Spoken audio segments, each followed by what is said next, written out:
What's going on, guys? It's Greg here, aka NYPrepper. It is Thursday, September 19th, 2024, and I have an emergency alert to share with you guys.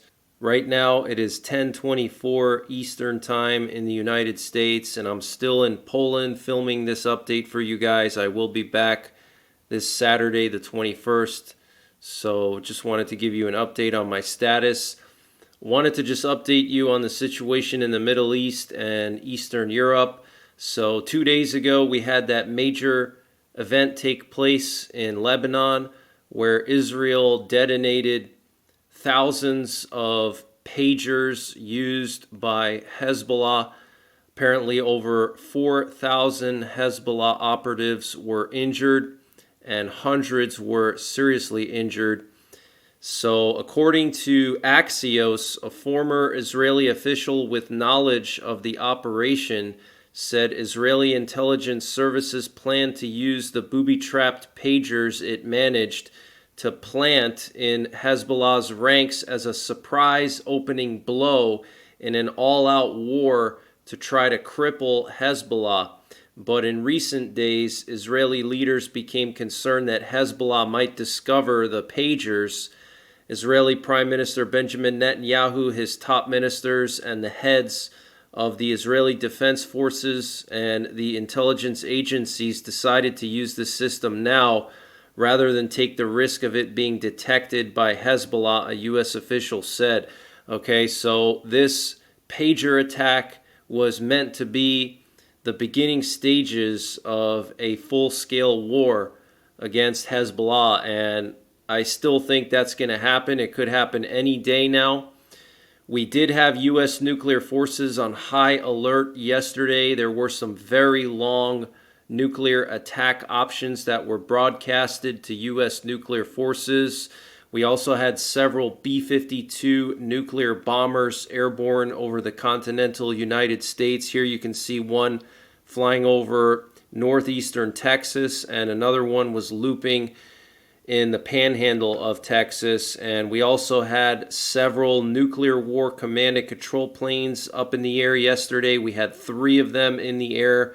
These planes are responsible for remotely launching all of our Minuteman III ICBMs from the air, and they can communicate with our submerged nuclear-armed submarines. And we also had a nuke sniffer plane airborne. This is a plane that is used to detect radiation in the atmosphere. And interestingly, we had 2 reconnaissance planes off the coast of San Diego for some reason yesterday. So U.S. nuclear forces are on high alert in anticipation of either a Hezbollah retaliation against Israel for the pager attack, or potentially Israel is about to start their long-awaited invasion of Lebanon. About 2 weeks ago, the U.S. Central Command commander visited Israel and met with the Israeli top generals, and the Israeli top generals laid out a plan of attack for Hezbollah and Lebanon. So we know that they've already planned it out. So it could be any day now, guys. Any day Israel could go into Lebanon and try to push Hezbollah north away from the border. So this way, northern Israel is no longer within artillery distance of Hezbollah.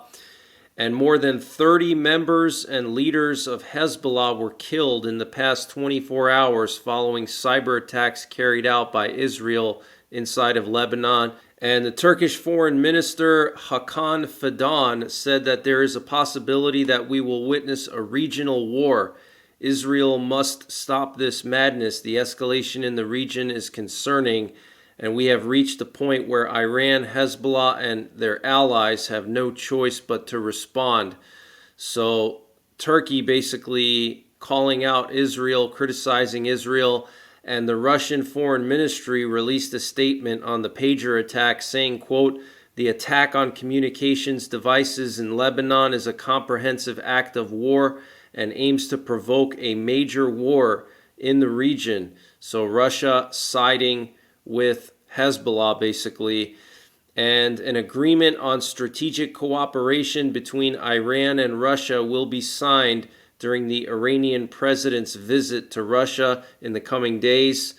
And 2 nights ago, Ukrainian forces destroyed a massive ammunition depot in Russia in the Tver region. Apparently 30,000 tons of ammunition was destroyed in Russia by Ukrainian forces, and apparently the kaboom was so big that it created a small earthquake in the region. And a rare flight of a Russian Tupolev 154 to Iran occurred recently. A Russian Tu-154 from the Chekhovsky Air Base landed in Tehran. This aircraft is typically used by the Russian Air Force for transporting soldiers between Russia and Syria. So it sounds like Russia is maybe moving troops now into Tehran, possibly to help Tehran quell any uprisings or coup attempts. And apparently there was a coup attempt in Armenia. The investigative committee of Armenia stated that an attempt to usurp power through a coup had been prevented in the country. The security agency claims that members of the group of conspirators traveled to Rostov-on-Don in Russia, where they allegedly underwent training at the Arbat base. During the training, they allegedly received 200,000 rubles in allowances. Okay, so looks like Russian spies were trying to overthrow the Armenian government. That is absolutely insane, and we know that relations between Armenia and Russia have plummeted in recent months and basically in the last year.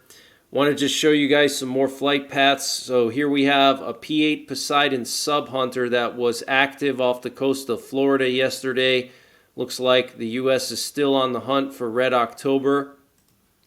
We had a massive amount of NATO reconnaissance this morning over Poland and the Baltics. We also had a Russian Air Force plane leave Minsk, the capital of Belarus, and head back to Russia. Here you can see a Polish reconnaissance plane patrolling the southeastern border of Poland with Ukraine. And then here we have a NATO AWACS plane looping in northern Poland near Russia and Belarus. And then it also went up into Lithuania and Latvia.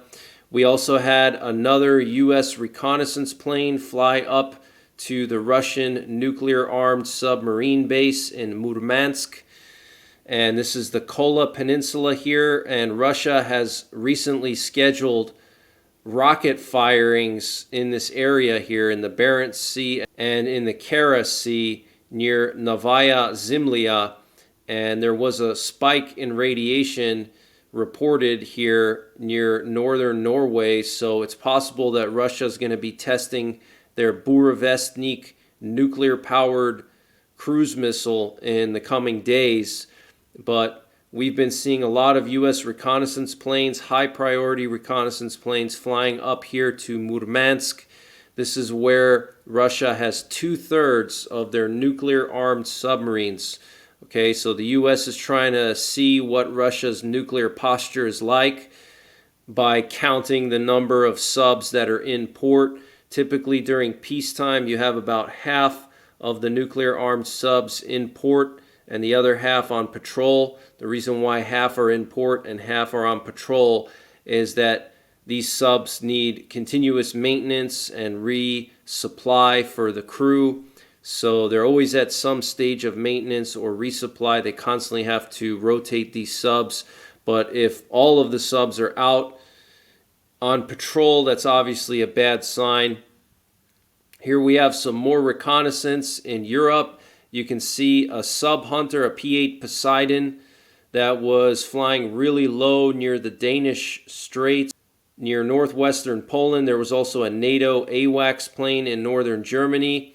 We also had this aerial refueler in the North Sea off the coast of Scotland. And then we had another sub-hunter here flying over northern Scotland and near the Faroe Islands area. So lots of reconnaissance in Europe. But that's the latest breaking news that I have.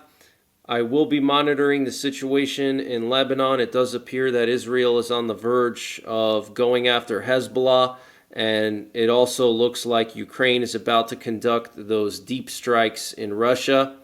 And once Ukraine conducts the deep strikes, I think that Putin is going to do something very drastic. I don't know what that is yet. I don't know if he's going to strike NATO bases. I don't know if he's going to use nuclear weapons in Ukraine. One thing about nuclear weapons is a lot of people say that, well, why would Putin nuke Ukraine if he wants to take the land? First of all, there's different types of nuclear weapons. You have ground burst and you have air burst. And the only nuclear weapon that generates radiation or fallout radiation is a ground burst.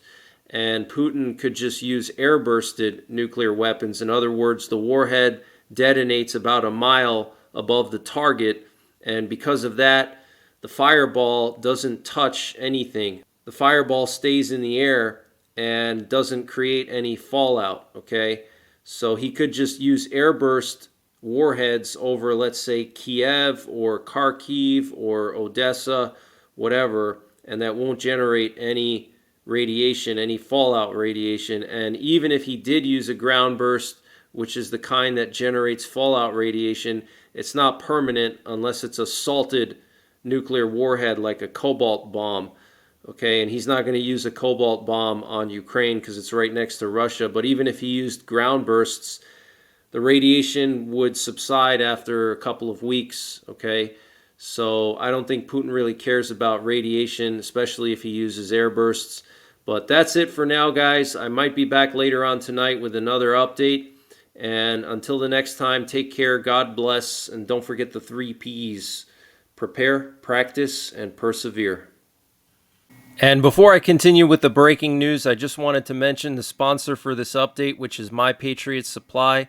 Guys, My Patriot Supply is doing a 25% discount on their mega 3-month emergency food supply. And to get the deal, you got to go to preparewithNYPrepper.com, and the link is in the description below this video. But this is basically like their normal 3-month emergency food supply with some extra stuff. Is freeze-dried, so it lasts 25 years. It's packaged in rugged, watertight buckets that don't take up a lot of space.